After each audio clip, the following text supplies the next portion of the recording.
Lana eta inklusioaren eremua lantzen dihardu Debagoiena 2030 ekimena, bazterkeria egoera arriskuan egon daitezkeen pertsonen laneratzean lagunduko duen esku hartze proposamena diseinatzen.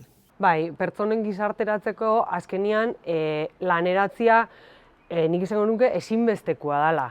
Ez da faktore bakarra, badago jende bat lana daukana, baina lan horren prekarizazioagatik, ero lan horren kondizioagatik bakarri lan egiten dabelako, ero dana dalakoagatik, gizarteratzeko faktore batzuk ez dielak emuten, baina lanbari gizarteratzia oso zaila izango litzake, eta hori, inditxoun esplorazio, ero lehengo diagnostiko horretan, ero gerturatze horretan oso argi ikusi dugu. Debagoiena 2030rentzat ezinbestekoa da elkarlanaz baliatzea, lanaren bitartezko inklusioaren alorrean Debagoienak dituen beharrak, hutsuneak eta erronkak identifikatu eta horiei erantzuteko esku hartzea diseinatzeko.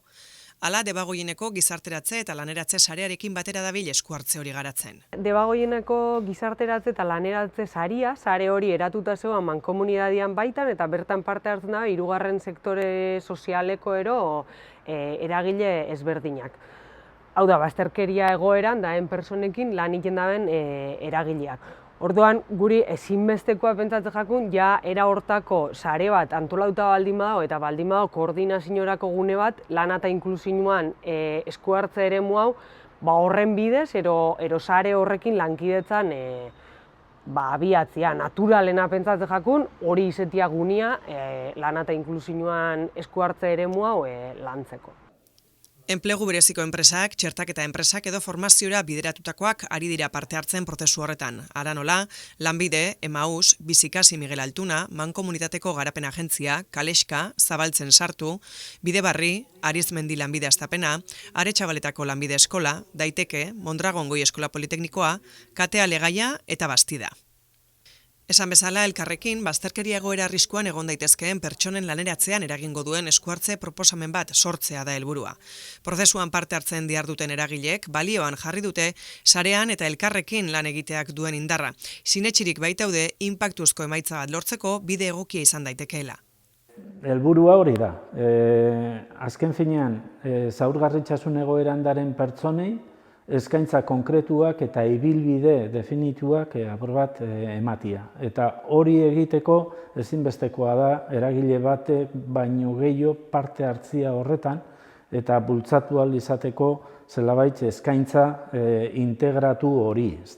Beraz, ezinbestekoa da lankidetzan aritzea horretarako. Baina ikuste prozesu hori oso positiboa dela, ez? Azkenian elkarlanean beti ikusten dira behar gehiago, bai kolektibo espezifikoenak, etorkinenak, edo kualifikazio maila bajua daukenak, edo berziklatzeko beharra dauken jende askorena, eta prozesu horrek azkenean aberaztu ditzen dut dana, bai behar jasotzia eta ze eskainik eken erakunde bakoitzak. Eta azkenean Debagoiena eskualdeko eragile asko gauz, guztiz desberdinak, eta honek azkenean erronka desberdinak aurreikuste ekarri dau, eta erantzun desberdinak emateko aukerak eukitzea esku artean. Debagoiena 2030 proiektu honekin lortu dugu nahi duguna edo niretako onuragarria dena da pixkat ezagutea araztia, laneratzen enpresak, enplegu zentru bereziak eta bazterkeria arriskuan dauden pertsonekin lan egiten duten erakundeen lana zein dan, eta nolabait balioan jartzea egiten den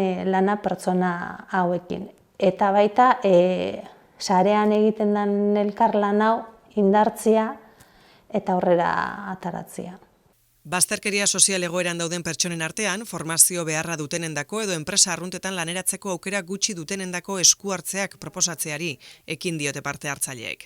Ekainera bitartean egongo dira esku hartze hori diseinatzen.